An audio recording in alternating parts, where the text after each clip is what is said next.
Hello, guys, and welcome to Odds on Champions League quarterfinals already. First leg, we have Alvaro, Romeo, and Dani Fisichella, of course, with three Italian teams in this round of the quarterfinals to analyze with us all four games. You guys were spot on, actually, in the last 16 rounds. So let's try our best. Let's analyze these games with our audience as well. Remember to leave your comments, your tips, and of course, if you enjoy our videos, press the like, subscribe, and now let's go on with the show.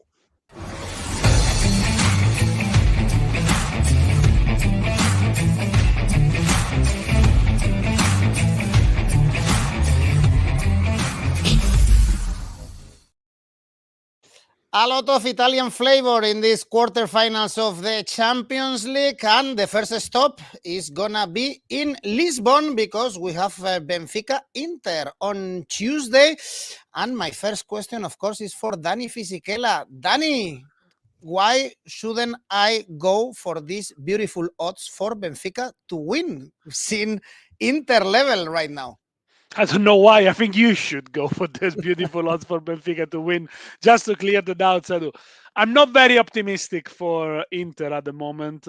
They are struggling. They started this such a crucial month of April where they're going to play up to 9 games in a very bad way. Defeat to Fiorentina, draw against Juventus in a very poor game, draw against Salernitana, missing a lot of chances against Fiorentina and Salernitana. Only 2 goals in the last 4 league games. They're hitting the post, they're hitting the bar. They're creating chances. So yes, I mean, as the song said once, reasons to be cheerful, part 1. But I think you should convert them. And they seem to have lost that hunger. They seem to have lost the winning mentality that they had under Conte. And now, obviously, with the problem scoring, they need to be more compact than ever. They showed they can do it at the European stage, at the Camp Nou, at the Do Dragao, less against Bayern Munich, of course, but it's going to be difficult this one, especially for a side that has got an awful away defensive record. Conceded 25 goals in Serie A. Okay, the goal from Candreva was a cross, but Salernitana hit the bar before. 31 goals conceded in all competition away. Only 3 away clean sheets, 2 in the Champions League, incidentally, although Porto, if you look at the expected goals, home and away, they should have more than 0 goals for sure. Without Çalhanoğlu, that provides the creativity and the spark in midfield, without Skriniar, I think Inzaghi is going to go for Dzeko alongside Lautaro to try to control the ball a little bit more, almost to have an extra midfield there, because Benfica are going to have a lot of the ball, I feel. By the way, Dzeko hasn't scored since the 4th of January. Lautaro hasn't scored in the last 8 games. So yes, Inter come. I don't know why, but some people are optimistic, but I am not. And I think with Benfica is a team that presses really high, also against the top sides. They will keep the ball more. I don't know. I think Inter are gonna be found out here. Couple of odds here, if you like. Asian handicap minus 0.25 for Benfica, 187. So if they draw, you lose half a stake. And because I think Benfica are gonna have the ball more, they're gonna attack more, they're gonna produce more attacking sequence. Inter are gonna show maybe their siege mentality a little bit. Asian handicap corners minus 1.5 for Benfica, 2.10. So that's where Benfica takes 2 corners more than Inter, you win 2.10. 0.25 on the handicap. If they draw, you lose half a stake. But I don't see Inter getting a result here, I'm afraid. Okay, Dani has broken down Inter's negative record, especially away. Alvaro, you've been very positive about Benfica in all our analysis in the Champions League. They lost recently to Porto, but they had the championship in their pocket. Any reason not to be optimistic for Benfica fans for this game? Well, I think they have to be optimistic. Obviously, they lost in winter Enzo Fernandez, who left to Chelsea. That was a bit of a blow. But on the other hand, I still believe that they are a better side than Inter. Right now, Inter against Porto, they suffer a lot, especially in the last 10 minutes of that game at Dragao. I think that Porto didn't have to do anything spectacular just to put pressure on Inter. The only thing is that they started doing that too late. But Inter's sequence of results in 2023 has been very concerning. 3 wins in January, 2 in February, only 1 win in March. And, some of the best players, because they've got really good players, aren't stepping up right now. And Daniele mentioned Lautaro, he mentioned Checo, but Daniele, what about Romelu Lukaku as well? Because, the other day he scored the penalty against Juventus, but is he going to stay? Is he going to leave to Chelsea again? I mean, what is the perception over there? Because the season has been slightly disappointing too. He only scored 6 goals this season. Okay, he's been injured, but yeah, he's been way below par. He looks like a shadow of himself when he played under Conte. I don't think it's just a management style. I don't just think it's the way Inter plays. I think physically he's not been well. He has had chances recently against Fiorentina, against Salernitana. I think he lacks a little bit of confidence as well, but it's not just Lukaku. A lot of Inter players, a lot of big players so far this season have gone missing. Yeah. So Benfica, on the other hand, is a happy bunch. At the end of the day, yes, they lost to Porto in the weekend, but they need 5 wins in 7 games, and the title is theirs. And I think that their major preoccupation, the major worry this season will be to confirm themselves as league champions. But I think that they are slightly better than Inter. However, 2 things have to be mentioned here. Number 1, that Otamendi is suspended for this game. Number 2, that Ba, the other central defender, is injured, meaning that Benfica will have to play with a makeshift centre-back pair, and this, of course, is going to benefit a lot Inter Milan. All that said, I still believe that Benfica's engine, Benfica's structure is better, to the point that they are having, among the fan base, some sort of debates that only big clubs tend to have. For example, right now, the conversation in Lisbon is whether Rafa Silva or Neres should be starting, because Rafa Silva is one of the biggest stars of the team and a guy that everyone loves over there, but Neres, coming out from the bench, is providing plenty of goals, assists, electric movements as well. So these are the kind of debates that big sides normally have, because Benfica has some certain abundance in their squad. They've got a deep squad as well. Gonzalo Guedes is out. This will probably make Gonzalo Ramos even more of a focal point. Gonzalo Ramos has scored over 20 goals in all competitions this season, and I think Gonzalo Ramos to score paying 275 is a very good odd. It's a very good odd. But I'm going to stay with Daniele, and I'm going to replicate pretty much what he said. Asian handicap -1 in corners for Benfica. It pays 180. I like that one because Benfica is going to attack more. And an Asian handicap -0.25 for Benfica, paying 183 is also a great one. Yes. No victories for Inter in the last 6 games in all competitions. No victories for Inter in the last 6 away games, Dani. But if we check the odds, for instance, to qualify, it's pretty much the same. 1.95 for Benfica. For Inter is 2.08. Give me some reasons also to be optimistic. Why the bookies think this is more level that we appreciate this game, actually, because we are all going for Benfica here. History, club pedigree, the return leg is in Milan, although there are no away goals.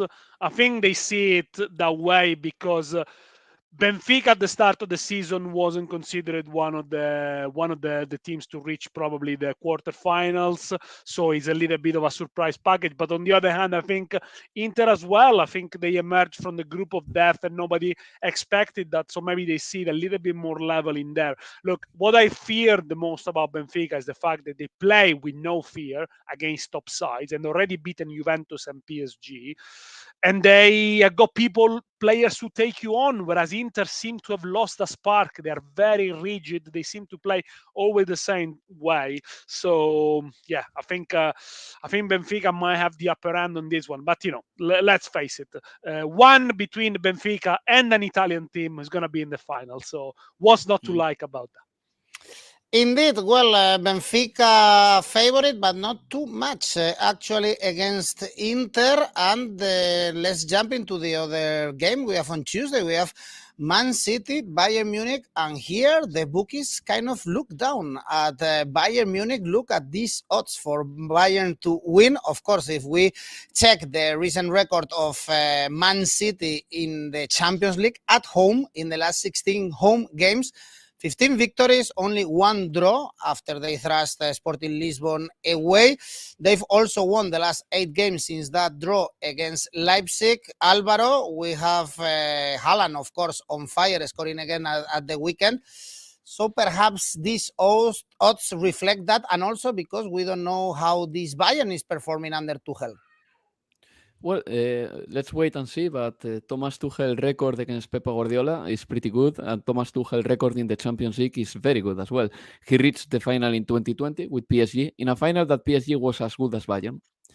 He won the title in 2021 with Chelsea, and he was close to beating Real Madrid in 2022. So Thomas Tuchel in the Champions League has been capable of not only producing good performances, but creating very good units, very good sides, rocky sides. So I think that we have to take that into account. Maybe he hasn't had a lot of time to work on his Bayern, basically to shape Bayern to his liking. But on the other hand, this is a manager who brought pretty much instant success to Chelsea based on clean sheets that Chelsea managed to win the Champions League.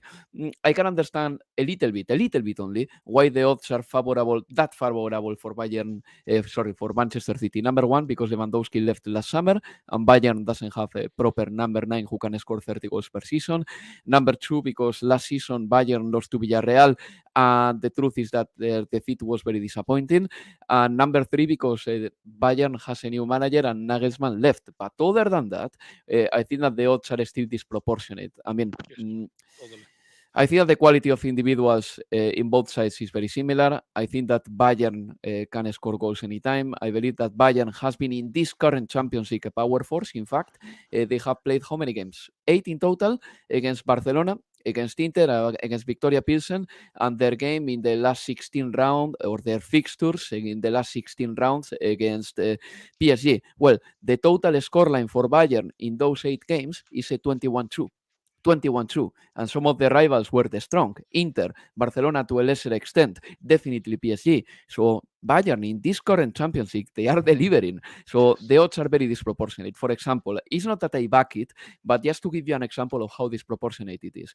Bayern, a team that scores with a lot of ease, to score first in this game against Manchester City, it pays 275. And we know how dangerous they can be on the break with fast players. So that's why I think that it's difficult to commit for me to the full-time market, because I think that Bayern has a big chance of getting something out of Manchester City as well. And I like Manchester City this season. I think that they have improved a lot in March and in April as well. The other day they beat Southampton comfortably. Now they depend on themselves to win the Premier League after Liverpool managed to get a draw against Arsenal. But I think that this game and this fixture is pretty tight. So I'm going to go for the following. Both teams to score 165, because I think that Bayern on the break can do it, and Manchester City has Erling Haaland and some other really good scorers and a good attacking football. And over 2.25 goals in this game, 143. I'm going to keep that for my ACCA. Another one that I may like here too, I think that Bayern is going to try to counterattack with Thomas Tuchel, and a player like Rodri is going to be fundamental just to make sure that he does the first fall, just stopping the counter-attack from Bayern. So Rodri to commit 2 or more fouls, 162. We have Dani Foxfight telling us that Bayern has a terrible defense, but we saw them keeping clean sheets against PSG with Mbappe, with Messi. Do you also see good value on Bayern odds somehow? I've seen worse defense in my life, but it's true that they only kept 3 clean sheets in the last 13 games, and Tuchel has been brought in, despite everything that happened with Nagelsmann inside and outside the pitch, to bring a little bit more of stability. I wonder whether Bayern are looking a bit too nervous. Look at the way Kimmich reacted after the win against Freiburg, after they've been knocked out of the cup competition midweek. Very strange for somebody like Kimmich to lose the cool. Maybe this title race is getting Bayern a little bit nervous compared to last season, but no doubt about it, they're going to win the league. And, they dismantled Borussia Dortmund 2 weeks ago in the first game of Tuchel in charge, but there is a little bit of nervousness in the camp. Now, Tuchel, as Alvaro mentioned it very well, has got a very good record in the Champions League. And we have to remember that with Chelsea, he won the Champions League in 6 months when he took over Frank Lampard. Now, can he do it in 2 months and a half and make them really hard to break? One of the trademark of Chelsea Tuchel was that they were playing with a back three. They were very solid. And in fact, in the 5 games Tuchel played with Chelsea against Guardiola, 4 of those games finished 1-0, including the final, and once Chelsea won 2-1 away. But they always play with a back three. Can Bayern Munich play with a back three? Do they have 3 good central defenders? Maybe De Ligt, Yes. Pavard, De Ligt, Pavard, and Upamecano? Can they do it? It's fine. Can they switch to a back three so quickly? I don't know. I mean, it will be interesting. It will be interesting to see. I think that will be the big thing. But if they do stay with a back four, maybe they're a little bit vulnerable. But, I think, I don't know. Is it too late to change? Is it too late to change the tactics? We'll see. Whereas we see Guardiola has already made a few changes in due course and they seem to work. Manchester City seem to have hit another gear, 8 wins in a row in all competition. The only problem for them is that they play a lot of game in April. They play up to 8 games with a semi-final of the FA Cup. But they are still the favorites if you look on Oddspedia for the bookmakers to win the league, and that's incredible. They are 180 compared to Arsenal 210, and they are 6 points behind with a game to go. So that tells you how much bookmakers expect Manchester City just to be relentless.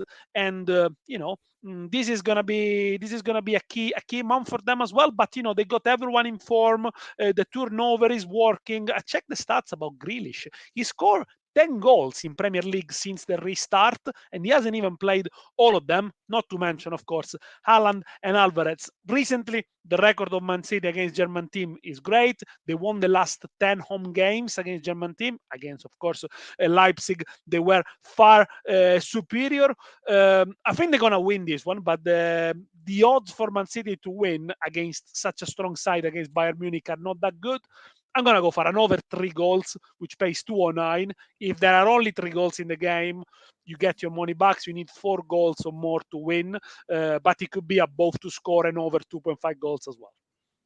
Well, Man City, they are also favorites to win the Champions League, and Bayern Munich, they are second favorites, by the way, together with Napoli. If we check the odds to qualify, it's a bit tighter. We have Man City 1.73 to qualify, Bayern Munich 2.5. I guess the goal for Bayern is keeping the tie alive and go to Munich next week and try to win, because it's almost impossible to get a victory in the Etihad. In the Champions League, we have Marco Pol telling us Man City to win and over 2.5 goals, of course, with all the quality we have on the pitch. Also in Bayern side, we should expect goals in this very good tie.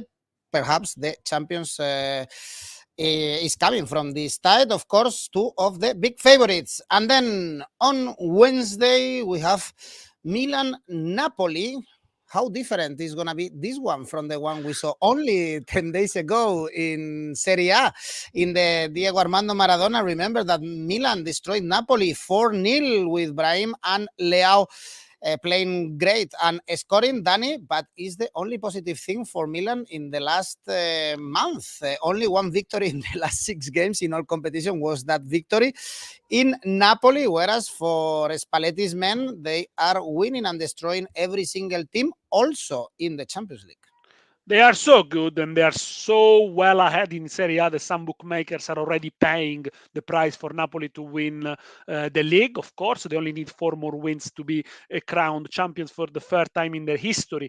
Now, this is probably the first time Napoli are going to play under pressure in this Champions League everyone expects them to get to the final because they are on the so-called weak side of the draw. Because obviously, if they win, they're going to face Inter or Benfica. None of the favorites are obviously on Napoli's side. Is he going to play on their mind a little bit? And how much that 4-0 defeat, which was totally deserved by Milan, by the way, is going to affect them? I don't think it's going to affect Napoli too much, because it's true, Napoli in the last month and a half seemed a little bit tired. They lost a little bit of sharpness. Even the last win against Lecce was deserved, but a little bit fortuitous, because it was just an own goal. They gave them the lead in the second half. They conceded a goal after conceding 4 against Milan. But the technical ability, the style of play, the tactics, the confidence cannot just be lost in the space of 10 days. They're going to have that. And the gulf between Napoli and Milan has never been so wide. They are 22 points ahead of Milan in Serie A.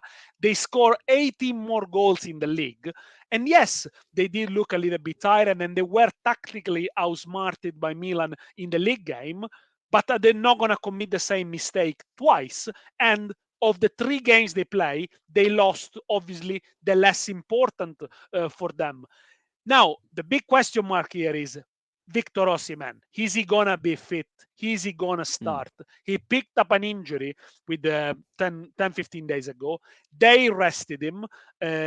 He has trained on his own, even on Easter Sunday. How fit is he going to be? Because without Osimhen, without his ability to stretch the defense, and obviously his aerial prowess and his physicality, is going to be a very different game. Also because Napoli might be without Simeone, so they will play with Raspadori, number 10, who comes short a lot. Is a different type of game. Milan, on the other hand, they're going to play the same formation they played at the Maradona. They play with a 4-3-3. They always look more comfortable playing with the two, the right back and left back, Hernandez and Calabria, and the 3 up front.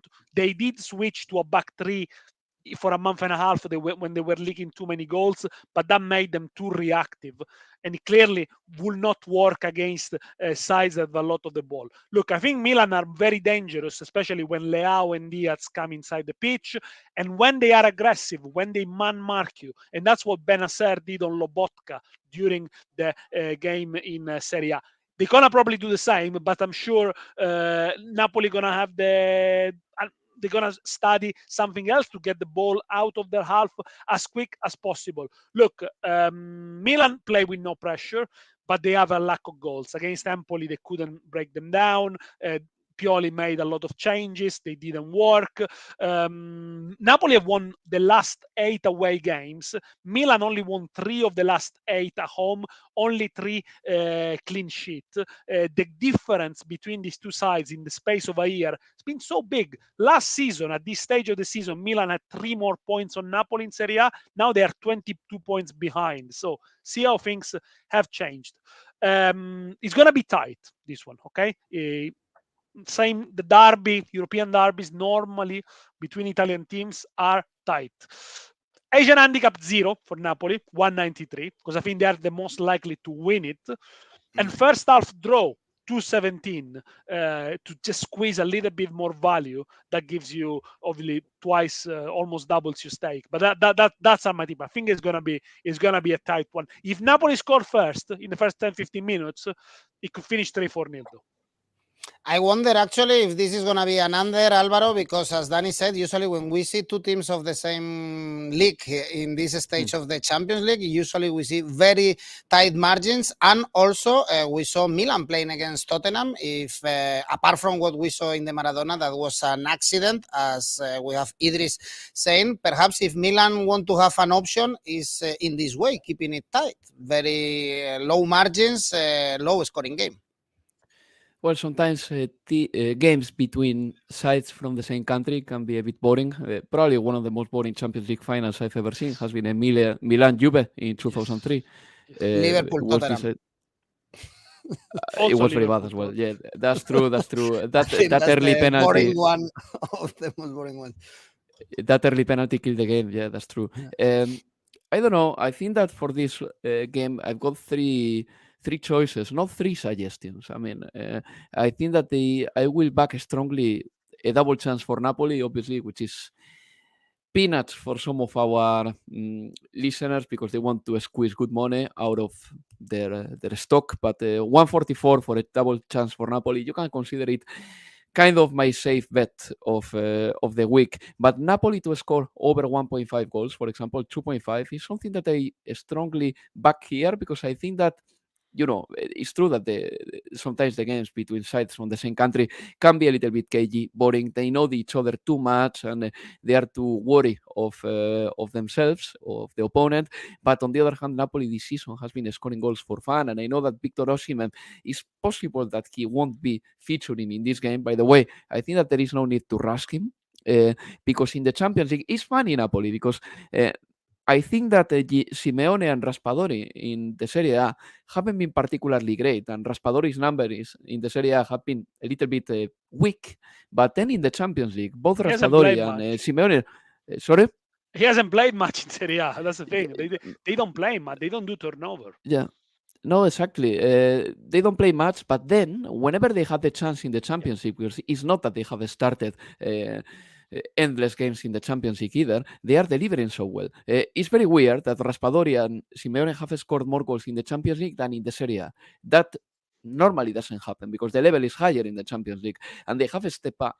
So, you know, I am aware that Osimhen is very important, but on the other hand, if there is any chance or any risk on rushing his return, I think that what is his name? Sorry, guys. Spalletti shouldn't rush him too much. Sorry about that. I had a little bit of a dip in my brain. But anyway, for this game, as I said, double chance for Napoli. Napoli to score over 1.5 goals and simply Napoli to win 268. I would like to know how much of an impact the game against Milan had because Milan beat them 4-0. We have seen in the past that, for example, a defeat in the league has got an impact in a Champions League game. For example, Chelsea-Manchester City, that game in 2021 was played in the league before the Champions League final. Yes. And Pep Guardiola had the idea of removing Rodri from the lineup because he didn't like what he saw in the league game against Chelsea. Well, I hope that Spalletti doesn't make big changes, that he considers this game, this defeat against Milan, just an accident, because I think that Napoli is a better side. Yeah, Napoli to win 268. I like it. And the other interesting question, in my opinion, if history plays a role here. Of course, we have Milan, Champions League winner so many times, even in the past, with Napoli like a newbie in these stages of the Champions League. Yeah, it does. But if you look at the teams that Milan had when they reached the Champions League final, there's no comparison. There's no match. Whereas this, you could say, is one of the best Napoli ever that we saw. Perhaps.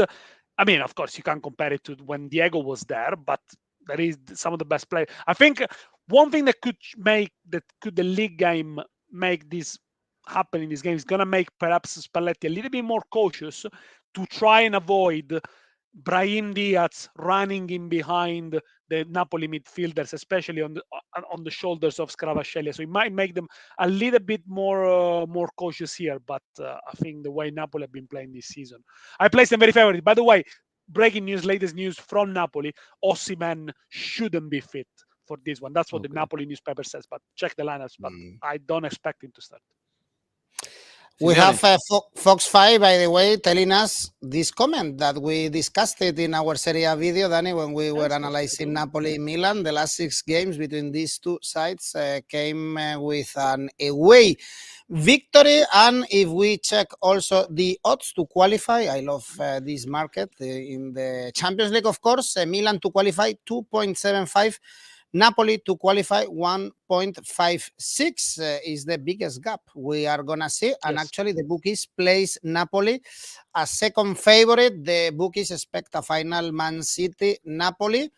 But let's see, because, for instance, perhaps Real Madrid have to say something about Man City reaching the final. Who knows? Or perhaps Chelsea with Frank Lampard. Who knows? Last game we have to analyze, of course. Real Madrid, Chelsea, and here also we have a clear favorite. Is Real Madrid. Real Madrid to win is 1.77. Not sure if we should take in consideration their league form, because Real Madrid is not good.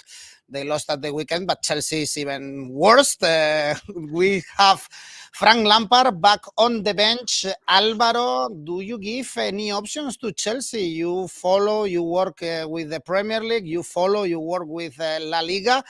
Is there a huge gap between this Real Madrid and Chelsea? Third time in a row that we are going to see this tie, by the way, in the Champions League.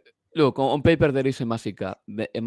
To start with, this Chelsea is a little bit of a pantomime, really, right now, and it's not serious to start with. It's not sensible to be a 3 billion club or 4 billion club, because Chelsea had that market value a year ago when Todd Boehly bought it, and sacking Thomas Tuchel, bringing in a new manager like Potter, and then bringing in Frank Lampard again. I mean, good clubs with that value normally should act better, should have better sporting direction, and should, of course, make better decisions off the field. That to start with. I think that Todd Boehly has compromised a lot Chelsea's finances, because he's got endless money. He's got a lot of cash, the American owner of Chelsea, but at the same time, he has to comply with the financial fair play, and especially the UEFA one, and Chelsea is going to find it very difficult if they don't qualify for the Champions League. They are not going to qualify for the Champions League via the Premier League. Who knows if they will do it because they win the Champions League, but it looks very unlikely.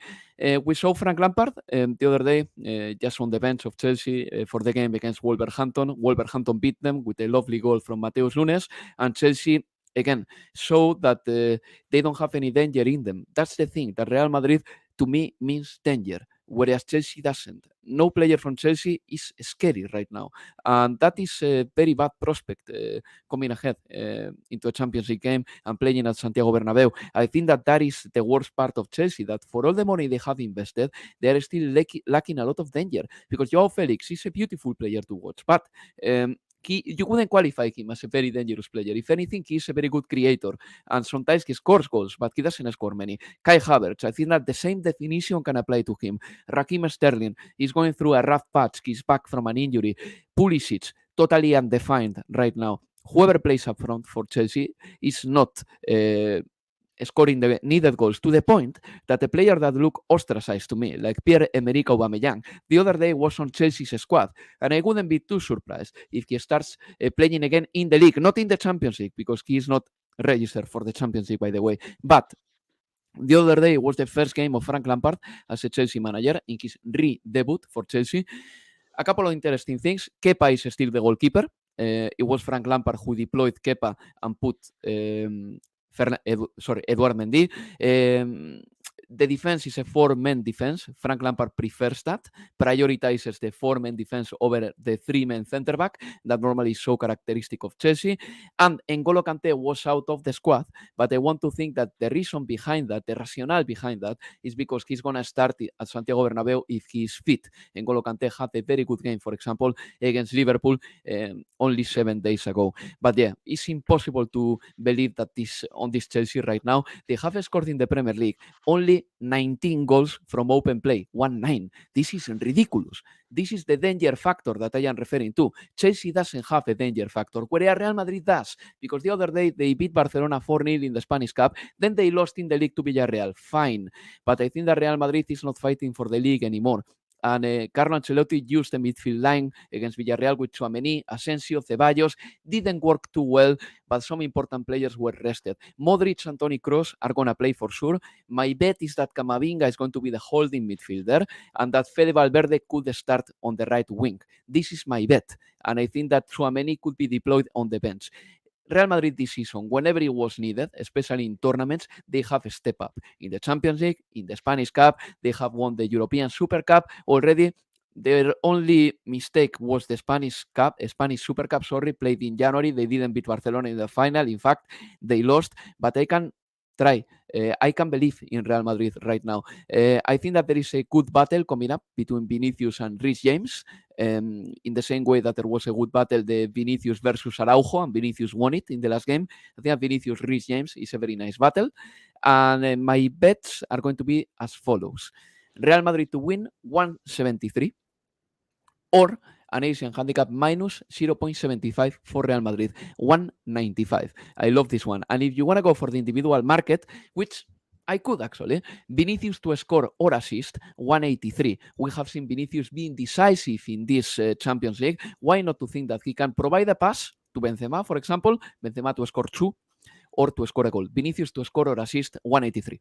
Fox5 is also going for the individual markets about Vinicius Jr. He's playing great in the last games. Also, Karim Benzema, of course, scoring 2 hat-tricks in the last 3 games against Barcelona or Valladolid. Reece James, by the way, he played a great game also at Bernabeu last season, and we have to remember the good record of Chelsea against the Spanish sides. Also, Fox5 is pointing out this one, and also against Real Madrid, for instance. They haven't lost in the only 2 games they played in Madrid. Alvaro? Yeah, just very quickly. Chelsea, in the route to winning the Champions League in 2021, they defeated Atletico de Madrid, the eventual league winner, and then they beat Real Madrid. And last season, it's true that Chelsea was in the semi-finals for a brief period of time because they were winning 3-0 at Santiago Bernabeu. But this Chelsea is different. It's not Thomas Tuchel's Chelsea. It's the shithousery that we have seen this season. So I don't believe on Chelsea personally, but maybe Daniele has other ideas. I don't know. I was about to suffer a heart attack, Dani, in that Real Madrid-Chelsea. We all remember the assist from Modric to Rodrigo to score the first goal of Real Madrid. How do you see this Madrid-Chelsea? Exactly as Alvaro said, I'm going to see a Real Madrid win here, and I do like the Asian handicap minus 0.75 for Real Madrid, which pays 194, 195, which is good. I mean, if they only win by 1 goal, you win half your stake, but it could be a large win, and it could be a tie that is over when he goes back to Stamford Bridge next week. Look, Chelsea are a mess. We know that. Frank Lampard actually was scheduled to work as a TV pundit at the Bernabeu, but actually he finds himself in the dugout. Obviously, for him, it's no brainer to accept the job. It's a win-win situation for Lampard. He does well, he might stay next season, although it's unlikely. He does so-so. He's still the idol, he's still the savior of Chelsea, and he's got 2 big games to look forward to. But the Chelsea side are a mess. Too many players, too many new players. You wouldn't know who starts every game. There is no structure. Look, big teams, good teams, at this stage of the season, 4-3-3, you can tell the formation by memory, who know how they play, and they got a very consistent way of doing it. Chelsea doesn't have it. Against Wolves, they were poor, only 1 attempt on target. Goal difference in Premier League is -2. They haven't scored in the last 3, only won 3 of the last 13. Chelsea did a job against Borussia Dortmund, but Borussia Dortmund, we know them. It's a team that crumbles under pressure, and they're doing it time and time again. The only issue I got here with Real Madrid, we know it is a slightly aging old squad, and I think this is the way. That's why they're 12 points behind Barcelona. Maybe they're not able to keep the same rhythm week in and week out in La Liga, but on the big night, on the big games, they do often deliver. It is true Real Madrid has lost 3 of the last 8, but they got a great record against English sides. They won the last 3 knockout games, plus last year final, beat Liverpool convincingly, who, by the way, at the moment are much stronger than Chelsea. I can see anything but a Real Madrid win. Asian handicap 0.75 for Real Madrid, for the champions 194. All right, our audience is going also for Real Madrid to win. Kishore, Real Madrid to win both legs. Real Madrid to win, safe bet. Well, safe bet is not a safe bet, that's for sure. But they are really favorite. Bon Jovi is telling us that Camavinga is going to be key, and he hopes that Nacho is not going to play in the left back. Actually, I would love to see Nacho in the left back. I prefer him rather than Rudiger, because Mendy is injured, so it's going to be either Nacho, Rudiger, or Camavinga. Probably, and checking the odds to qualify as we are doing for every single tie. We have Real Madrid really favorite, 1.57, Chelsea to qualify 2.9. So after analyzing all these 4 games, I have a question for you both, starting with Alvaro. Tell me your 4 semi-finalists, and also our audience, I want them to write down which teams are going to play the semi-finals. Alvaro? Benfica. I'm going to go for Bayern, just in the interest of the conversation. Napoli and Real Madrid. Dani? Semi-finals, Inter Milan, Manchester City, Real Madrid. Well, Inter Milan is gonna could be very, very hot, of course. Oh, you won't hear from me for 10, 20 days. I leave. Daniele, but you say 3 sides. Inter Milan? No, Inter. Manchester City? No, Man Inter City, Real Milan, Madrid. Man City. Okay. Derby No, de la not Inter Madonnina. Milan. Inter. Milan. Okay. If that happens, by the way, if it's again Inter Milan, I'll see you in Bali. We saw it some years ago. Was the quarterfinals, right? When we and saw the semifinal 2002, semifinals. 2003, and With all quarterfinals the couple of years. Yes, incidents. that was the actually, quarterfinal. That's the quarterfinal. But yeah, never Inter never beat Milan in the Champions League. 4 games, never scored. All right, we have Kishore, Real Madrid, Bayern, Benfica, Napoli, Fox 5, Man City, Chelsea, Inter, Milan. Well, there are so many options, and you are not all going for the favorites. Let's see to finish the video, guys. Your safe bet, Dani. Real Madrid on the Asian handicap minus 0.25, 151. And Alvaro? The same one. Oh, you agree? Both. And the ACCA, Alvaro? Yeah, first of all, I would like to rectify something. When I say shithousery about Chelsea, I meant pandemonium. Okay, just for the record. My Asian handicap, over 2.25 goals in Manchester City Bayern. Bayern to score over 0.5 goals. Asian handicap corners -1 for Benfica. Asian handicap minus 0.25 for Real Madrid. Altogether, 5.32. All right, and taking notes, and Dani? Benfica Inter, low scoring game, under 2.5 goals. Manchester City, Bayern, both team to score, and Napoli Milan, double chance, X2. Real Madrid to beat Chelsea, total odds 7.72. High odds for you both. You were really right in our last 16 shows. So let's hope for the best in the Champions League for sure. We are going to enjoy these 4 games. Thank you, Alvaro. Thank you, Dani. Remember to tell me in the comments which teams are going to play the semifinals, you think. And press the like, subscribe, and see you for the Europa League video. For instance, you can still check all the videos in our channel. Bye-bye, Alvaro. Bye-bye, Dani. Ciao. Bye-bye.